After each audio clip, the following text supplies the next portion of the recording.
I'm going to start off really quickly by sharing a story about Miss Pauline House. So back when I was about 10 years ago, there were about 4 black churches in Auburn, and Reverend Paul Carter will probably remember this. Every Saturday, there were choir practices that would happen in the churches, and they were about the same time every Saturday, and each of them would end about the same time, except for the ones that would happen here.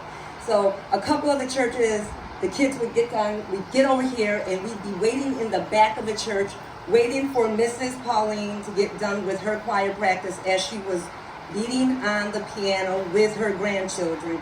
We'd be in the back, running up and down the stairs, in and out of the building, running over here, back and forth, waiting for the choir practice to be done. But what we didn't know was how important that building was.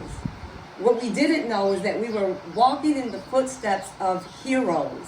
What we didn't know is that there were people that were making history, that were in those that was in that building before us. And here I am today, going to share with you what it was like to be a 10-year-old inside of that building. It smelled funny. The stairs were narrow, they were steep, the windows were long. We didn't want to be in there. We were like, oh my goodness, she needs to hurry up. But what an honor.